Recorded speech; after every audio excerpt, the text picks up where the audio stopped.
అక్క ఫ్రీ బస్సులు తీసేస్తాడు కాదే ఇంకో వారంలా.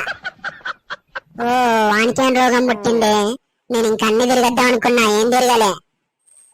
మన ఆడోళ్ళందరం పోయి ఫ్రీ బస్సు తీయద్దని దరఖాస్తు పెట్టుకుందాం.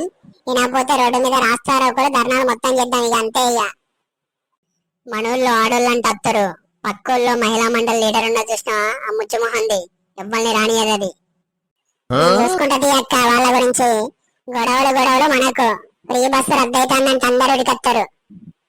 ఈ వారం తర్వాత ఎట్లుంటది అక్క, నువ్వు పోయి బట్టలు చదువుకో, రేపు పొద్దున్నే బస్సు ఎక్దాం, వారం మొత్తం తిరిగేద్దాం.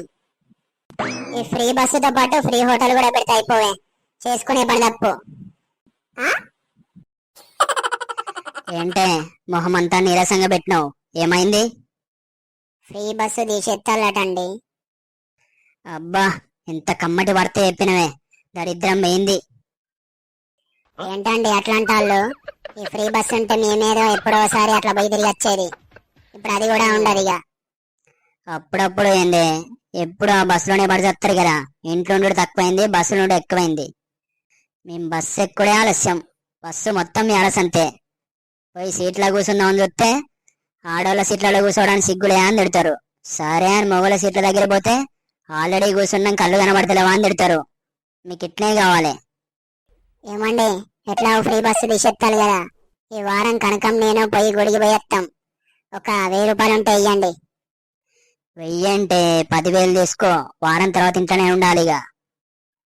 ఎందుకండి ఫ్రీ బస్సు అంటే మీకు అంత కోపం? ఈ ఫ్రీ బస్సు వల్ల బస్సు సీట్ దొరకక కొత్త బండి కొనుక్కున్నా, ఆ గుంతలలో నడిపి నడిపి బ్యాక్ పెయిన్ వచ్చేసింది.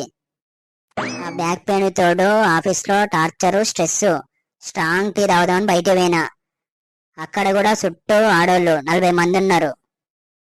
చాయ్ చెప్పి పావుగంట అయితాంది. నా తర్వాత వచ్చిన ఆడోళ్ళందరికి ఇచ్చిండు.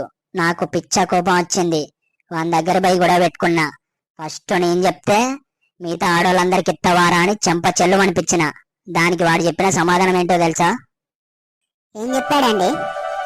సార్, నేను చేసే చాయ్ తాగడానికి రోజు వీళ్ళు 50 కిలోమీటర్ దూరం చేస్తాళ్ళు అన్నాడు. అంతే, నేను షాక్ అయిపోయా. వీడియో నచ్చితే లైక్ చేసి సబ్స్క్రైబ్ చేసుకోండి గాయ్స్.